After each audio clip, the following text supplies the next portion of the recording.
So you might be used to the term growth operator, but essentially what it is you take someone with an audience and you help them monetize that audience. And I just want to unravel in this video what things I learned from working with creators over the past few years. If you work with creators or if you are planning to work with creators, I think this video will help, especially with outreach, especially with like building systems and potentially like payment terms, etc. So let's get stuck in. So where it all started, essentially, it starts with the cold outreach. Unless you're very lucky to have known people, either be related to or friends with, or know of people who also know creators or someone with an audience, you're going to be doing cold outreach, right? And basically with cold outreach, you're going to get a lot of no's or just unread DMs or emails.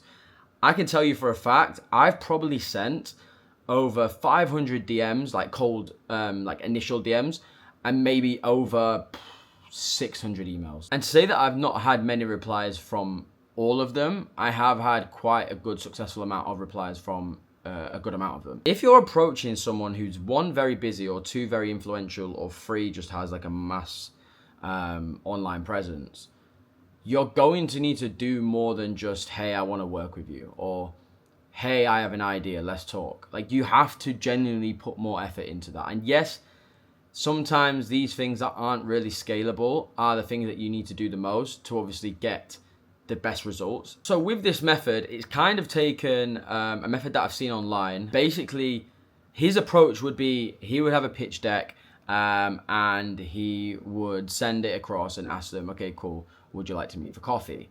You're already providing the value then. So you're basically breaking down what you're wanting to talk to them about, but then sending it directly to them.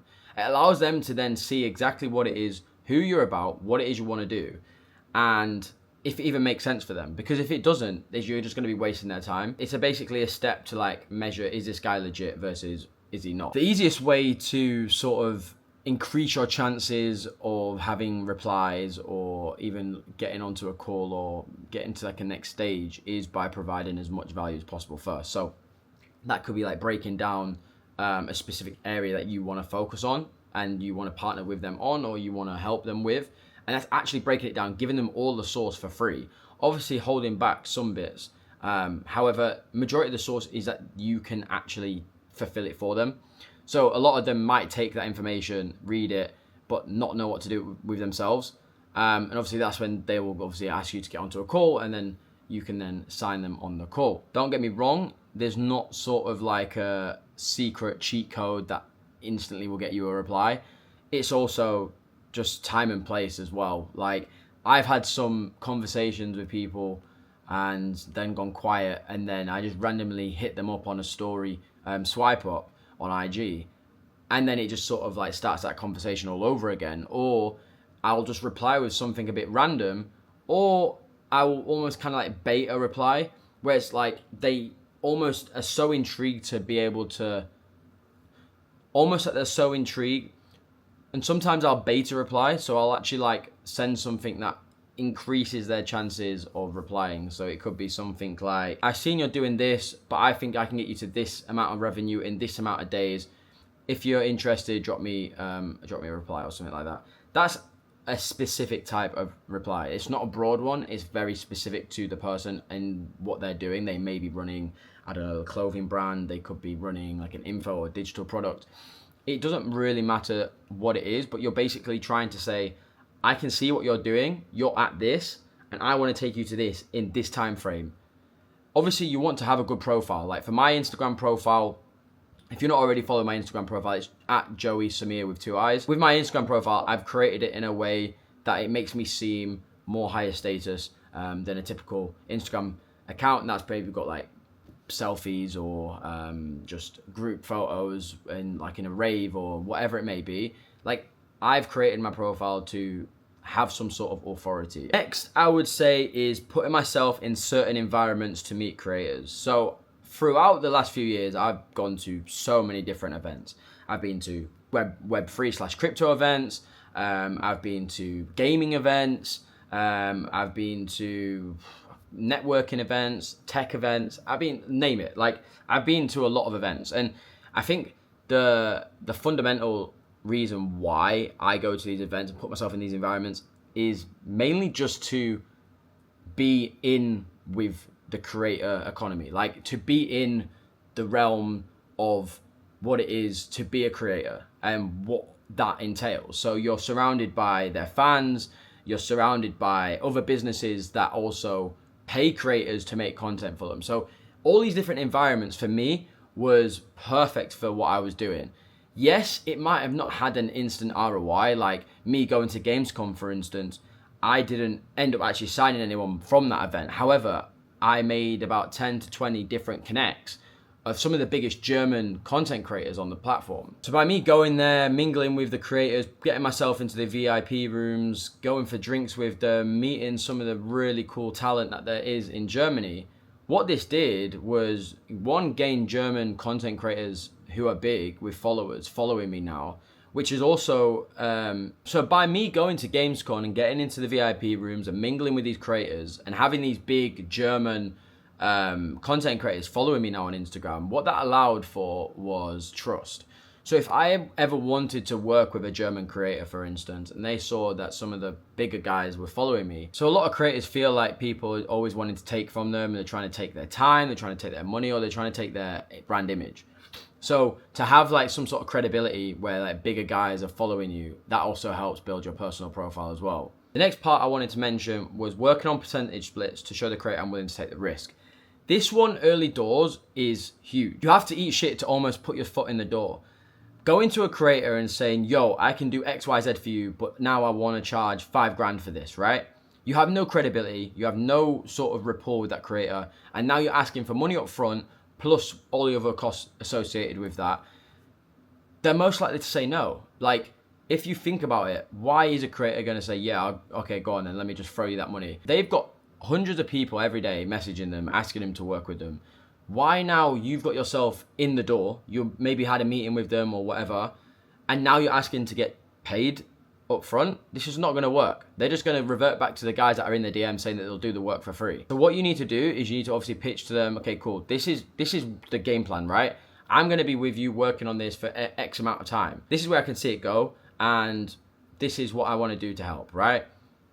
Then you propose a percentage split. With the percentage split, what you can then do is you can give yourself a higher split for a shorter period of time to help in that interim where you're not making as much money.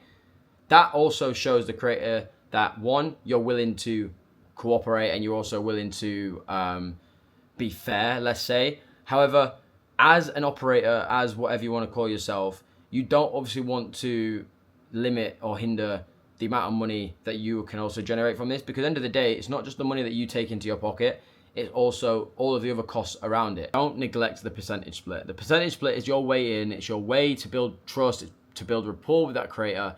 And there's nothing to say down the line, you can then change that into flat fees. That's what I did with one of my clients.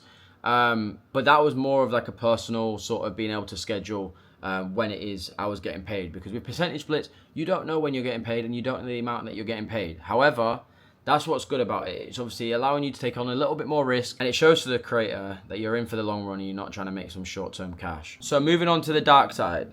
First of all is having to do all the work as margins would be slim. So as an operator, you're genuinely not going to be making enough to obviously hire a team. It depends on the offer, it depends on the circumstance. However, in the work that I've previously done, I've been in situations where there wasn't enough margins to then start paying people. So in terms of like customer support, designs, and all these little things that add up, this is what I would be getting paid for, right? So essentially what would end up happening is I would be doing all of the work that I was getting paid for, which, don't get me wrong, I'm not saying is wrong or anything like that. That's what I've set up and it's what I've pitched and that's the deal that I've agreed. However, on personal reflection, I genuinely feel there's better ways to set this up in terms of laying out the expenses and future expenses. This is a huge one because on day one, the expenses might be low. There might not be any customer support because I'd be doing that myself. And there might be low cost elsewhere for softwares and whatnot. But 6 months down the line, all of this changes. You're now getting hounded customer support emails. Your MailChimp is now costing you hundreds per month. And I'm the one that's getting billed for all this because I've not renegotiated the terms. But then a creator is not going to then want to take on all of these costs because then they're not going to be making as much money. I will disclaim that this is purely in sort of like a physical product form rather than digital product. You wouldn't have really any of these sort of expenses. Maybe software you would, but in terms of the cost of scale, you wouldn't really have it as that bad as compared to like a physical product business. The next one would be relying on creators' busy schedules to promote. So working with creators, they're very busy people. So trying to navigate between their calendar can be tricky. Early on, I will say you have a lot of momentum. With a creator, they are excited as much as you are. So you want to utilize this to your advantage. You want to get as much content filmed and recorded. You want to get as much content filmed in that first few months of working together. Even if you don't post all of it now, you want to get as much as possible, because I can tell you for a fact, months down the line, years down the line, things will slow down. People will get comfortable and they won't want to promote it as much as you want them to promote it. This is understandable though. As a creator, they're happy to make as much as they want to make. If I as an operator want to make £100,000 and they only want to make £50,000, there's £50,000 there of work or extra work, let's say, or extra promoting or whatever it may be, that creator is just not going to want to do. And in these situations, you can't force a creator to do what they want to do. Like, it's just not going to happen. So as well as you have to handle expectations and emotions and where people's thought process is and where they see themselves in the next few years. Because I can tell you now, like, you're not going to force a creator to do what they don't want to do. And like, that's just plain and simple. So unless you're investing a lot of money in it yourself, you're not going to have that much control. Yes, you are the main sort of guy. You're operating it, you're controlling it, you're directing it. But at the end of the day, the creator is the creator, and without the creator, none of this goes on. Which ties into the next one, which is the creator not seeing long-term vision, which results in burnout. It kind of goes back to the last bit that I was saying about the revenue and like wanting to make more or wanting to do more. If the creator doesn't seem like a long-term play with whatever you're doing, it's really only got a time limit then. Like, there's only so much money that you can make in a short period of time where that creator is going to be wanting to grow it. If that creator then becomes dissatisfied or just not happy or just not sort of interested in doing it, they're just not going to carry on, and there's not much you can do. Like I said, you can sort of help give them inspiration, you can help offload some of the work, but deep down, if their heart's not in it, they're not in it. So now to the juicy part, what I would do differently. So I would approach with authority and case studies. Get case studies. So even if you're doing work for free or you're partnering with other people to jump in on work and then you're using that case study as your own, that's what I would do. It is so difficult in 2025 to try and work with creators with no case studies, with no referrals, with no word of mouth. Like, there's no nothing, there's no authority. That's like the hardest thing that you could probably do. So what I would suggest is put yourself in these environments, such as like the gaming events, the creator events. Get work for free. It might not be specific work to what you want to end up doing in like a monetization sort of field, but working with creators also ties back into the authority. So in any sort of field, like, you could be editing for them, you could be helping manage their operations, it could be anything in that sort of realm, is a case study.